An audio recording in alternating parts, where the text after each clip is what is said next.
Yes, nkwaniriza akadde kano oli otya? Gwe na following fa Ali TV ogi nenkwebaza ne gamba nti kyewakola kyamaanyi okuba nga wasubscribinga ate n'onyiga kale bagita fa Ali TV. Jukira Jimmy Ssekabito yafudde enkya ya leero. Wabula ebyakavaayo biraga nti Jimmy Ssekabito bamututte ku ddwaliro e Lubaga. Abadde bamututte mu babaddeko ku booda basatu. Kubadde kavuga Jimmy Ssekabito ng'atudde wakati n'abadde amukwatiridde mabega. Wabula abadde asembye mabega abuse ku ppiki n'adduka omulambo n'agulekera wa booda e Lubaga. Ge mawulire agaakavaayo. Wabula Jimmy Ssekabito bamutuusizza yafudde dda. Ekyebuzibwa kiki ekividdeko Jimmy Ssekabito? Kubanga n'aba CBS ab'e Lubaga babakubidde essimu ne bagamba nti wayi baleese omuntu wano alabika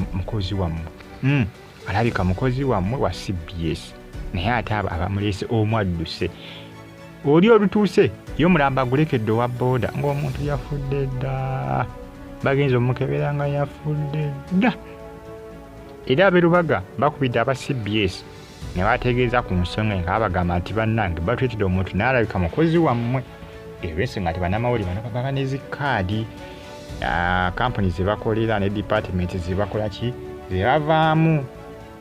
Ono nga balaga aba mu kitongole ky'abamawulire kusaka amawulire Jimmy Ssekabito. Era bagezaako okubeera bannamawulire ab'enjawulo bate omusange Kayinja baani twala tugende. Ne bagamba nti omuntu munaye bamuleese wano naye omukubba bamuleese adduse. Ekyebuzibwa lwaki oli adduse? Ebiseera ebisinga oluusi omuntu bw'aba afunye obuzibu n'omutwala ku ddwaliro gwabanga suspect asooka ddala era tovaawo. Ndowooza oba ono kyekimutiisiza n'adduka oba Jimmy Ssekabito bamuguddeko bugwi nga ali mu mbeera mbi badde bagala bamudduse mu ddwaliro. Tewali amanyi. Jimmy Ssekabito yabadde ki? Jimmy Ssekabito n'abagamba olunaku olw'eggulo yabaddeyo mu bitundu by'Essembabule. Ebitundu by'Essembabule eyo nga bali mu kampeyini. Federo Ssekikubo ne munne amasasi ganyoose era omuvubuka omu yafiiridde mu masasi ago. Jimmy Ssekabito gye yabadde era eyo gye yavudde alyoka adde e Kampala.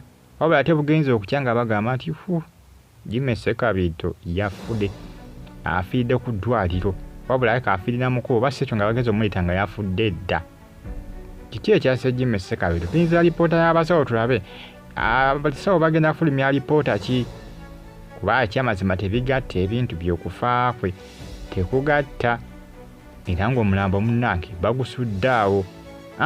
Oli n'abwenyuka n'agulekera munno wa booda. Kuba wa booda yagamba nti bamuyimbirizza n'amugamba nti anyambako tutwale omuntu ono muki mu ddwaliro nti Lubaga nti kale tugende. Olutuuse ekivuddemu ng'oli abuuka ku ppiki ng'awenyuka ng'afubutuka misinde ng'adduka ng'amulekera omulambo era abasawo bamugambe togenda.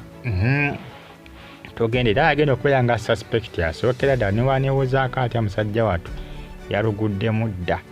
Oliroozi oba kyekimuddusiza oba bbiiru oba kiki simanyi, oba bamuggyeewa kati yalina okwogera bamusanzeewo okumuleeta.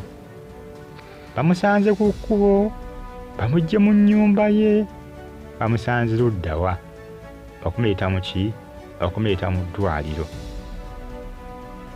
Muneebyo ebitambulatambula akadde kano ku FAD TV gimwongere okubanga mugifollowinga n'okugyekuumirako. Mbagamba nti kimwakola kyamaanyi okubanga mwasubscribinga ate ne munyiga kade. Nkugamba nti comment section bw'eri awo sooka ontera obubaka mu comment section ate osigale nga ogyekuumirako. Updates mba nazo each and every single day. Amawulire mba nago baaba kyolina okukola kikimu kyokka kugyekuumirako.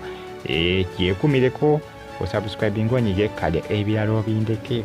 Gwekola ekyo kyokka ebirala obindekere. Nja kuba nkwapudetinga ennaku zonna zemu okubeera consistent okubanga mbatuusaako amawulire agaba gatambulatambula kati ge mbatuusaako ga Jimmy Ssekabito. Omulambo baagutuusize Lubaga, abadde azze n'omulambo ne munno wa booda n'adduka omwo n'agulekera wa booda. Abasinga bagambye nti Lubaga bakebere ku CCTV kamera balabe muntu kyo eyakoze eki eyadduse. Oba oli abayinza okuba bakola ki? Bayinza okubaako we batandikira okubanga bamanya omuntu oyo eyaleese omulambo gwa Jimmy Ssekabiito ku ddwaliro e Lubaga alyoka awenyuuke buweewo.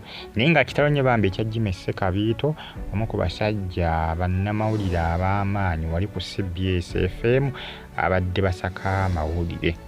Jimmy Ssekabiito bassemutte yabaddemu kuwona ebirwadde nga byattuse bano baleke bamuleete mu ddwaliro oba oyo yamuleese n'adduka alina kyamanyi ku kufa kwa Jimmy Ssekabiito. Jimmy Ssekabiito kumutuusa e Lubaga bamugye Sembabule ng'ali bubi oba bamugye Sembabule nga yafudde. Manyise omwafiiriddemu omuntu mu Katuubagiraako. Jimmy Ssekabiito yafidde mu Katuubagiraako naye y'omu ku abaafiiriddemu ne bagamba muntu omu. Byonna bibuuzo bakyakola ki? Bakyanonyeza balabe kiki ekyaviddeko Jimmy Ssekabiito okuba nga afa. Bagita Fadi TV gimusubscribe nga ate munyige nekkale mwongere kubanga mugiye kumirako. Omulambo bagusudde ku Lubaga hospital wali ku ddwaliro Lubaga we bagusudde n'adduka aguleesi n'agulekera owa booda. Kitalo nnyo bambi ekya Jimmy Ssekabiito. Mweraba.